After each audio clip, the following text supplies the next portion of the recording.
Hello, good evening, everybody. Welcome to yet another great session. Today, we have someone asking question along this path that we think a lot of people find themselves in. Question, as you can see on the screen, says, I have some funds and I learned business A is very lucrative. What do you advise? We hear this a lot. People pick a particular business and tell you, I learned this business is very lucrative. I need your advice. You know, I always tell people business is not done on the basis of what people say. Business is done on the basis of what is in reality. What is, not what you think. So today we're going to look deeply into this, and I'm sure I'll be able to guide. This was actually a session I had with somebody, and this was the question that came on board.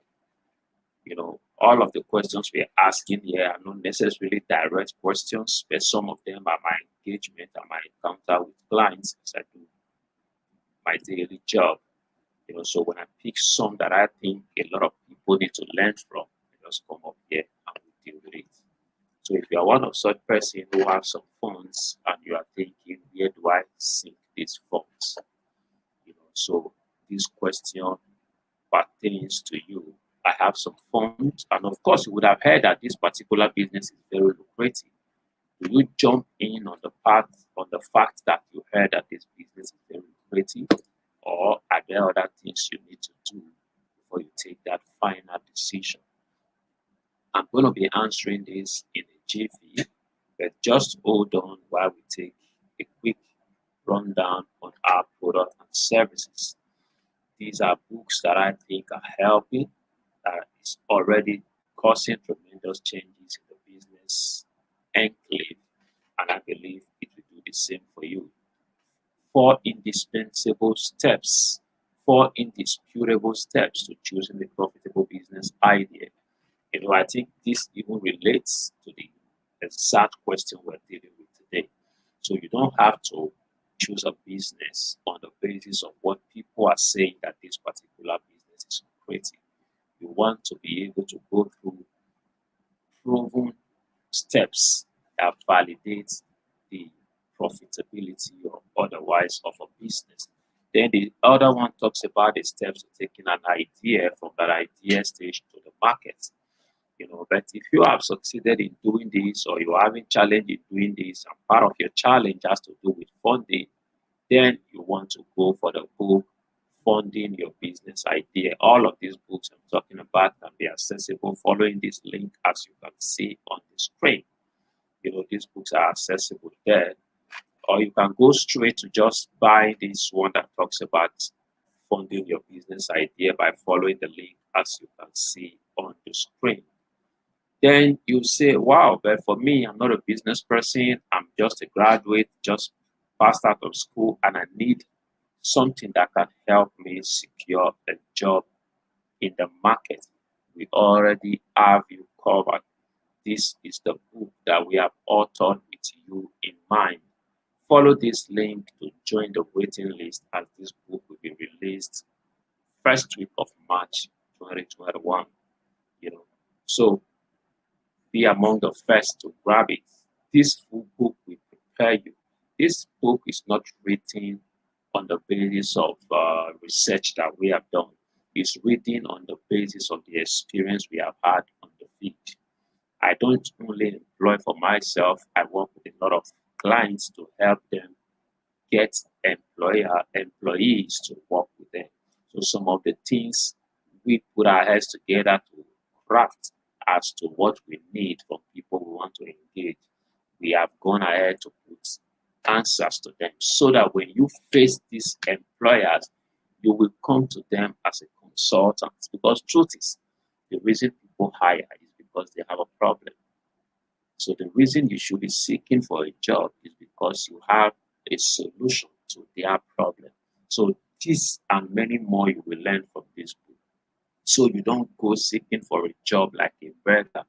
You are not a beggar, you are a solution carrier coming on the job to help.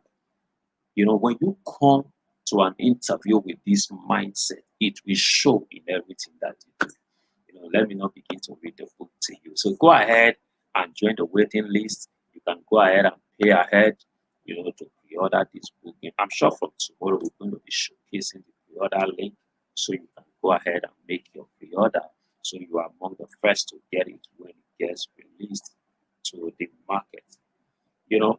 Then if you are one of those that needs $5,000 to support your business, I don't see any reason why you shouldn't be one of those people. Follow this link and join our webinar that will be taking place on Sunday. In that webinar, I'm going to be guiding people through the entire process of accessing this $5,000 grant. I've not only assessed it for myself, I've assisted a lot of other persons to access the same funding. I'll be putting all of those experiences to bear in guiding you through this process. And this is not just going to be a one-off event, because the process of the TEF 2021 is a bit lengthy. I'm going to hold people by the hand and go through a coaching session that will open them up to all of the processes as the challenges keep coming. Because you're going to have the stage of the training, from training to business plan, from business plan to pitch presentation.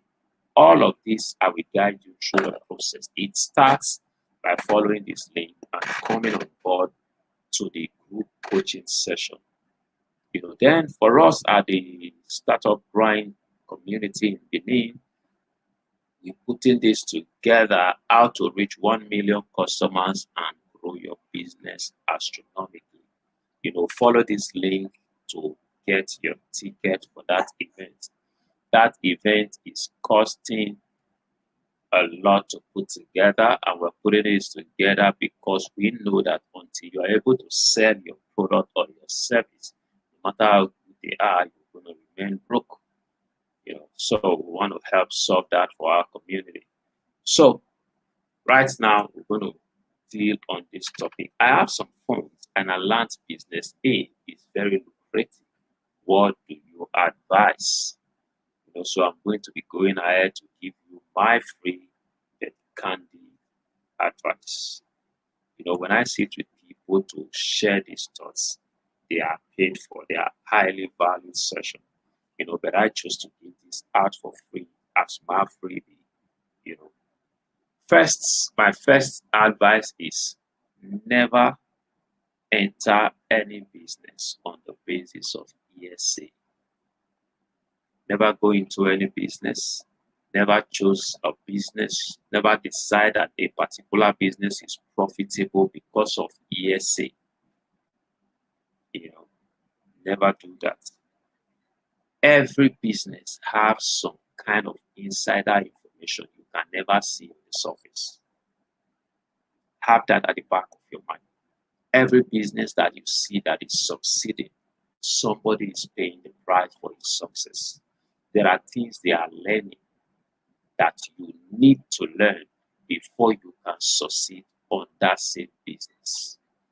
Because truth is, business is as lucrative as the knowledge that powers it. That's why a particular business will succeed in the hands of a person or some team, some set of persons, and fail in the hands of another person or another set of persons. Because the level of knowledge we bring to bear in running our business matters a lot. The level of knowledge we bring to bear in the day-to-day running of our business will determine the success of that business. So don't jump into business because you see everybody doing it. Some of the people doing it are dying out of frustration. Some of them are regretting, why did I do this?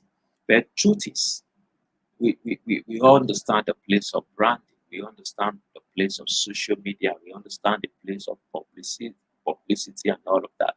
People never do this, showing you their frustration. So right now, you're taking a decision on the basis of the open facade that you can see. But the truth is that is not the reality of the business.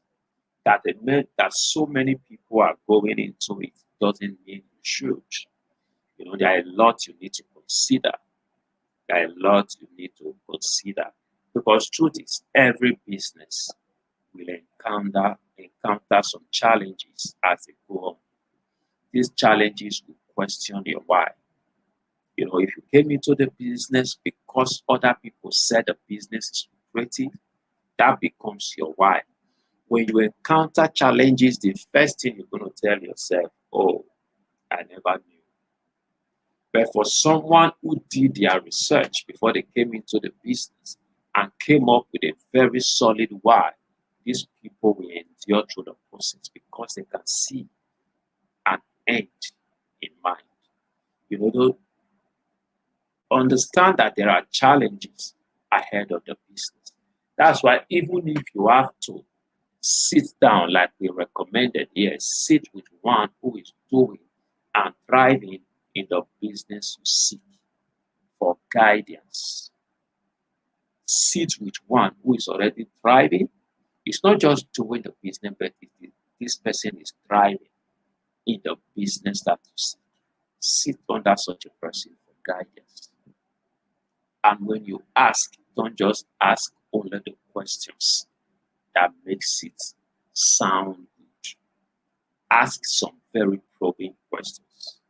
Ask some very probing questions. Because especially for us in Nigeria, where we've concluded that the meaning of how is everything is we are doing very well.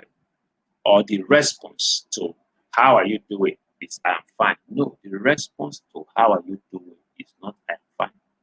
The response to how are you doing is that you tell me how you are doing. So when you sit to ask somebody, tell me something about this business. Don't only listen for the goodies. Listen for the struggles. Listen to what the person is saying and what the person is not saying.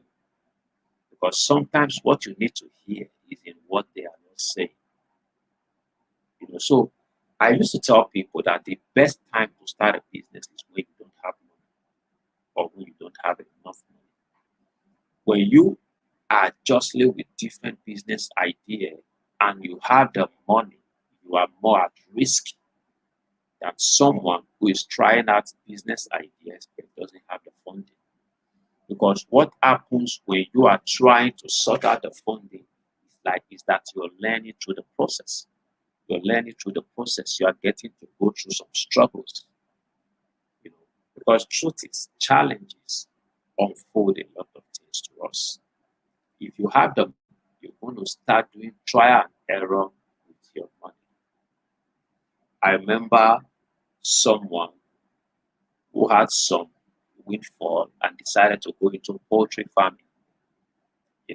Because there's a lot of money, he went into buying hundreds of, I think, over 1,000 birds for someone who lacks the knowledge of poultry business. He bought 1,000 birds. And one thing about chickens is that when they are hungry and you don't feed them, they die. So I used to say humorously that when your chicken is hungry and your children are hungry, you have to feed the chicken first. A time came when the chicken were not yet matured for sale, but funds were running out. Because 1,000 birds or more than 1,000 birds were consuming far more than this person anticipated. That's why you don't just jump into business. You say, oh, everybody's doing poultry business. You sit down and count the cost. Sit down and count the cost. Ask questions about all of the entire processes. Ask questions. Then above all, ensure that you are ready for the demand of the business, or you are able to pay others to sit in for you. Sometimes people talk about, I have an idea, I have an idea, I have an idea. The same person telling you that he has an idea is locked up in a 9-to-5 job and is not ready to sacrifice that. I tell you the truth. You're going to waste all of those energy except you have what it takes to pay for people to take care your space. And another challenge is that it is very difficult to get someone to sit in for you without your supervision. The people who can take on such jobs without your supervision and deliver the value you want, they are very expensive to come by. They are very expensive to come by. So, in my parting words, I will tell you this: no business that gets a second-hand attention will deliver first-class value. No business that gets a second-hand attention will deliver a first-class value. Don't think that because everybody is complaining that I have an idea, the only thing I don't have is money. And now you are thinking I have money, any idea can work. It's a fallacy. It's a fallacy and it's a trap. So if you can't invest the time and the energy, especially at the beginning stage of that business, please don't even try to start it. The beginning is demanding, and you must be ready for the demand of the business. Once you have been able to set it up and you put the necessary structures in place, you'll be able to match the team with the job roles, and you can see that everybody is fitting into their responsibilities. Then you can go and relax and watch things begin to play out. But at that early stage, your time, your energy, your attention, and your resources are adequately needed. Remember, you are the entrepreneur here. The entrepreneur manages the capital, manages the land, and manages all other resources required to power the business. And that is your responsibility. You can delegate that after you have taken the business to a reasonable point. So, I'm sure with these few points of mine, I've been able to convince you, not to confuse you, that money is not just enough to start a business. You need to sit down and learn through the ropes and be able to imbibe some level of knowledge, feed knowledge, what we call street knowledge. You need some level of feed knowledge and street knowledge to be able to power that business beyond the fact that you have the money. Thank you very much for spending this time with me. If you are yet to subscribe to my YouTube channel, please consider subscribing. If you're watching this on Facebook, share the video. Get your friends to like our Facebook page. Talk to us about whatever you feel about this conversation. We want to hear from you and we want to take it deeper with you. Have a lovely night's rest and let's do this again tomorrow. Thank you so much for staying tuned. It's the 24th day of February and we've kept pace with this every day. For those of you sending in the question, I really do appreciate you. You're making it easier for us to be chunking out content that are helpful and impactful to our community. Thank you very much. Do have a lovely night's rest. See you tomorrow. Bye bye.